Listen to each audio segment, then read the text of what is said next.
장혼.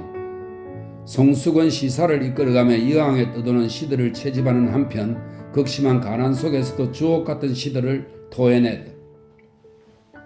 조선조에서 한시의 대가들은 거의가 양반 사대부들이었다. 당시는 시가 하나의 교양 수단이었고 선비로서 갖추어야 할 품격에 속했기 때문이리라.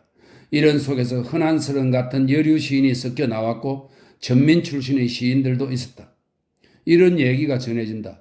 어느 날 나무꾼이요 종인 정봉이라는 자가 관아에 쌀을 빌려 갔다가 명부에 들어있지 않아서 발길을 돌리다가 종루에 기대어 이런 시를 읊조렸다. 산새는 나무꾼의 성품을 알지 못하고 명부에는 애당초 야객의 이름이 없네. 창고에 쌓인 곡식 한 톨도 얻을 수 없구나. 높은 다락에 외롭게 기대어 저녁 짓는 연기만 바라보네. 당시에 종의 신분으로 시를 읊는다는 것은 파격이었기에 이 시를 들은 군수가 그 종을 시험해보고 특별히 배려하여 쌀을 주었다고 한다. 지금부터 말하고자 하는 장호는 중인 출신으로 이런 시를 통해 천여 명의 동인과 제자를 거느리고 일세를 풍미한 인물이다. 분명히 커다란 파문이었고 또한 파격이었다. 장훈의 아버지는 비록 중인으로 우통녀라는 중인의 벼슬을 얻어 1년 남짓 그 자리를 지켰으나 가객으로 일생을 보냈다. 중인 집안이 역관 같은 벼슬을 얻어 오래 누리면 집안이 넉넉할 수도 있겠으나 가객으로 떠돌다 보니 그의 집 살림살이는 말이 아니었다. 아무튼 이런 집안의 넷째 아들로 태어났는데 6살 적에 소아마비에 걸려 한쪽 다리를 저는 불구가 되었고 누이들까지 합해 많은 식소를 거느렸기에 집안 생활의 고통은 형언할 수가 없었다. 그는 장성하여 그의 한글에다가 나는 가난한 집에 태어나서 가난 속에 자랐고 이 가난에 이어져서 벼슬할 적에도 녹봉이 형편없어서 끼니를 이을 수 없었다고 가난했던 어린 시절을 넋두리에 놓을 정도였다. 하여간 9살에 글을 읽었으되 밖에 나가 놀기를 더 좋아했는데 자라자 제법 재주를 뽐내어 여러 책을 섭렵했다. 그래야 20살 적에는 어느 부잣집에 가서 글을 가르치며 잠시 밥을 얻어먹었다고 한다. 그의 다음 시기를 보면 그 후에도 살아가는 꼴이 정말 말이 아니었던 모양이다. 어버이는 점점 늙어지고 살림은 나날이 궁색해지네. 밥때는 소금마저 뗄 수 없고 옷은 철에도 맞지 않네. 어버이 비록 말이 없으나 자식의 도리로 어찌 편하리요. 두 어린 아이까지 딸려 밥 찾느라 울부짖네. 그러나 이런 생활 속에서도 하늘을 원망치 않고 사람을 탓하지 않았다. 다만 그는 모든 것을 시로서 풀었다. 현실의 불만도 신세의 한탄도 몽땅 시 속에 쏟아넣고 여과했다. 그의 호는 이이암이요 공공자였다. 이이암은 무슨 뜻일까? 이이는 다른 글자에 붙어 문장을 마무리하는 글자이다. 쓸모가 적은 것이다. 이에 대해 그는 글을 쓰기도 했다. 이이자는 어떤 사람인지 알지 못하나 가난하면서도 뜻이 컸고 아래에 살면서도 고상을 말했다. 들어오면 책을 읽고 나가면 단정하게 처신했다. 처자식은 추위와 주림을 면치 못했고 집은 비바람도 가리지 못했다. 사람들은 그가 아무것도 가진 게 없는 것을 비웃었다. 이런 이이자가 식객을 많이 거느린 것으로 유명한 맹상군 집의 일을 맡아 물을 길었다고 하니 그의 처지와 너무 흡사하지 않는가. 게다가 암자의 꼭지만을 떼어 자기의 호 글자로 삼았으니 맨 밑바닥 인생에다가 반쪽밖에 못 되는 처지를 나타낸 것이리라. 공공자 또한 빈손으로 왔다가 빈손으로 가는 뜻일게요. 빈 털터리를 나타내는 것이 아니겠는가. 이런 그였다. 그는 나이가 들어갈 무렵 서울 주변에 있는 중인 출신의 시인들과 어울렸다.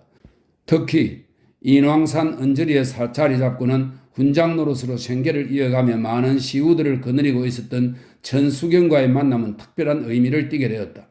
그러다가 1790년에 정조가 규장각을 설치하고 그 산하에 인쇄 등의 일을 맡을 교서관을 만들어 여기서 글 잘하는 중인들에게 벼슬 자리를 주었는데 장호는 당시 대제학이던 오재순의 추천으로 여기에 끼이게 되었다. 비록 벼슬 자리는 얻었으나 사준이라는 잠직의 녹봉은 생계도 이을 수 없을 정도로 아주 하찮은 것이었다.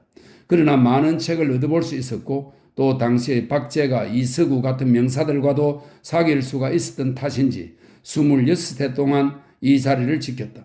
그러면서도 그는 이 자리보다 더 관심을 끌고 또 심혈을 기울인 것은 딴 일이었다. 곧 시사 활동이었다. 곧 천수경이 인왕산 아래 옥류동에 살면서 그의 삼간초옥의 뒤석벽에 송석원이라는 글씨, 이 글씨는 추사 김정희가 전자로 써준 것인데 돌에 새길 경비가 없어서 추사가 그 경비마저 떼주어야 했다. 설명이 있습니다. 그 송석원이라는 글씨를 새겨 놓았는데 여기에 서울의 아전들이 몰려들어 시사를 이룬 것이다. 이를 두고 송석원 시사라 부른다. 여기에 맹주는 물론 천수경이요, 이를 실제로 끌어간 사람은 장훈이었다. 원체 가난을 밥 먹듯 한 인사들이었으니 술값이 제대로 마련될 리가 없었건만 그래도 술잔이 거나하게 돌면 주옥 같은 시들이 튀어나왔다. 여기에 참여한 시인들의 수가 수백 명이었다고 전하니 얼마나 성황을 이루었는지 짐작할 만하겠다. 장훈은 이곳을 두고 이렇게 설명했다. 옥류동은 인왕산의 경치 좋은 곳의 하나이다. 고로의 모양은 서북 쪽으로는 파묻혀 있고 동남쪽으로는 탁 트여 있도다. 뒤쪽은 바위 틈의 고성들이 멀리 바라보이고 앞쪽은 천문 만호가 널려 있다. 오른쪽에는 넓은 들판이 열려 있고 왼쪽에는 높다란 맷뿌리가 걸려 있어 오고 가는 사이 서로 옹이하고 있도다. 가운데에는 맑은 개울문이 흐르고 꼬리에는 큰 시내가 또아리를 틀고 있어 처음 절벽에서 물을 대서 콸콸 졸졸 흘러 금운구와 비파가 둘러 있는 듯하다. 비가 내리면 폭포가 내리 쏟아져 참으로 볼만하다. 이런 곳에 송석원이 자리 잡고 있는데 그는 여기에 평생의 뜻을 붙여두려고 했다. 그리고 이런 곳을 얻어 시우들을 사귀고 좋은 책을 보고 꽃과 나무를 심는 따위 등 8가지 맑은 생활의 가지수를 늘어놓았다. 그는 또 이 시사의 결정을 두고 장기 바둑을 두고 사귀면 하루를 못 가고 권세나 이권을 위한 사귀면 1년을 못 가고 문학의 사귀면 길이 이어질 수 있다. 옥계의 물가에 시사가 있으니 글로서 모이고 덕으로서 규약한다고 했다. 그의 뜻을 짐작할 만하다. 그는 이 모임에 심혈을 기울이면서 첫 번째로 벌인 일은 여왕에 떠도는 주옥 같은 시들을 모으는 것이었다. 그래야 천수경과 함께 지난 선배들의 풍요를 모으던 일을 본받아 1827년에 303인의 시들을 모아 그가 봉직하던 교수관의 활자로 풍요 속선을 엮어내었다. 어떤 교습을 벌여 광가의 활자를 빌어서 이 책을 내었는지 그 경위는 자세치 않으나 그의 한없는 노고가 여기에 깃들여 있음을 쉽게 짐작할 수 있다. 어쨌든 이 시사활동은 30년간 계속되었고 여기에 들지 못하면 외톨이가 될 정도로 중인들의 선망하는 곳이었고 낙백에 있던 인사들에게 시심을 불러일으켰고 위안을 찾는 곳이기도 했다. 한편 그가 교수관에 있으면서 책을 인쇄하는 과정을 소상히 알고 있었던 탓인지 이 이암 활자라는 나무 활자를 만들어 사사로이 사용하였으니 이 활자들 어디에다 두었는지 모르겠으나 이 활자들을 사용하여 자신의 저서를 간행하였음에는 틀림없다. 그뿐만 아니라 그의 주변에 있는 여항 문인들의 시집을 간행하여 돌리기도 하였고 송석원 시우들의 축시 등을 모아 찍어내기도 하였다. 그가 죽은 후 이 활자는 후배인 최성환의 손에 넘어가 후기의 여항 시인 또는 도가류의 책들을 찍어냈다. 이러고 보면 그는 발명가이기도 하겠다. 다만 그의 신문집은 어찌된 연유인지 이 활자로 찍어내지 않고 필사본으로 전해지기는 한다. 그가 사회에 대해서 크게 관심을 기울인 것은 아동의 교육 문제였다. 그가 이런 일을 맡을 신분도 아니었지만 어쨌든 그는 아동 교육에 남다른 관심을 보였다. 그는 교훈이 될 만한 속담을 모아놓고 그 뜻을 이렇게 적고 있다. 한 농가에서 소가 송아지를 낳았는데 그 농부가 아들로 하여금 두 손으로 아침, 점심, 저녁 때와 밤중에 하루 수십 번씩 송아지를 들게 하였다. 이것을 몇 년을 계속하게 하다 보니 소가 커짐과 함께 아이의 힘도 커졌다. 이것이 바로 습관이 성품을 이룬다는 속담으로 그가 이 속담을 넣은 것은 조기교육, 곧 어릴 적부터 아이들을 길들여야 함을 강조하기 위해서였으리라. 이렇게 그는 아동교육에 관한 책 10가지쯤 편했는데 그중 일부는 자신이 발명한 나무 활자로 찍어 돌렸으니 그 중에서도 아희월남과 계몽편이 유명했다. 아희월남은 옛글에서 교훈이 될 만한 글들을 뽑아 10가지 항목으로 나누어 아이들이 쉽게 알아볼 수 있도록 엮었다. 한편 계몽편은 하늘, 땅, 사람에 관한 내용을 모아 알기 쉽게 엮은 것이다. 종래에는 동몽선섭이 인륜을 위주로 역사를 곁들인 추상적인 도덕을 강조한 내용으로 엮어져 널리 교재로 쓰였는데 이 책은 그것과는 달리 현상과 물질 위주의 내용으로 엮어 한낱 중인의 신분으로 이 책을 낸만치 이 책이 장려되지는 않았지만 이 책이 소개되자 곧 동몽선섭을 앞지를 정도였다. 그만큼 어린아이들이 이해하기 쉽고 또 글자가 쉬운 덕으로 이 책의 영향은 참으로 컸다.